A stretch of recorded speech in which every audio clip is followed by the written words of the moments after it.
Children, ये concept class 11 के students के लिए। किससे? डिमांड और सप्लाई। एक फैक्टर आपने पढ़ा है डिमांड में, प्राइस ऑफ रिलेटेड गुड्स, और एक फैक्टर आपने सप्लाई में पढ़ा है प्राइस ऑफ अदर गुड। इसमें अक्सर बच्चों को कन्फ्यूज़न रहता है। प्राइस ऑफ अदर गुड को वो डिमांड में लिख देते हैं और प्राइस ऑफ रिलेटेड गुड को वो सप्लाई में रहते हैं। तो इन दोनों को अलग अलग समझना है। रिलेटेड गुड्स में सब्स्टिट्यूट और कॉम्प्लीमेंट्री आपको पढ़ाए थे, वो डिमांड का फैक्टर है।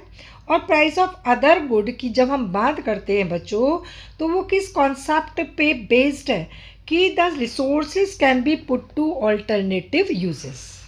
ठीक है। अब जैसे एक फील्ड है बच्चों, उस पर हम वीट भी ग्रो कर सकते हैं, उसमें राइस भी ग्रो कर सकते हैं। यानी कि लैंड का जो यूज़ है हम डिफरेंट क्रॉप्स को ग्रो करने के लिए कर सकते हैं। Resources can be put two alternative uses. ठीक है। अब लैंड पे अगर वीट ग्रो करेंगे तो राइस नहीं कर सकते, और राइस ग्रो करेंगे तो वीट नहीं कर सकते। तो प्राइस ऑफ अदर गुड का जो इफेक्ट है हम सप्लाई ऑफ गिवन गुड पे स्टडी करते हैं। यहाँ पे अगर एग्जाम्पल लें कि आपकी वीट क्या है? गिवन गुड है, और राइस क्या है? अदर गुड है। ठीक है। तो अगर प्राइस ऑफ राइस बढ़ेगा बच्चों तो क्या होगा? राइस ग्रो करना फार्मर को ज़्यादा प्रॉफिटेबल हो जाएगा, और जो चीज़ ज़्यादा प्रॉफिटेबल होगी तो फार्मर्स उस क्रॉप को सिलेक्ट करेंगे। तो वीट के जो प्रोड्यूसर्स हैं farmers, they will start growing rice. और उससे अब राइस की सप्लाई पे नहीं बताना आपको इफेक्ट, आपको इफेक्ट बताना है गिवन गुड की सप्लाई। और गिवन गुड की सप्लाई क्या है? वीट। यहाँ पे भी मिस्टेक करते हैं बच्चों।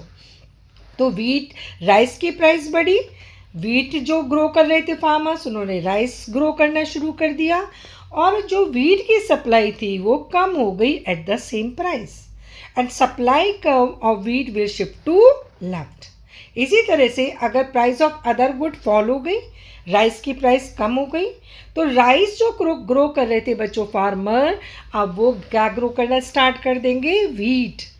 और वीट की supply at the same price increase हो जाएगी। और जब सप्लाई बढ़ती है at the same price due to the factor other than price, यहाँ फैक्टर क्या है? अदर गुड की प्राइस, तो ये क्या होगा? Increase in supply. तो इसको थोड़ा क्लियर करके पढ़ो। Thank you.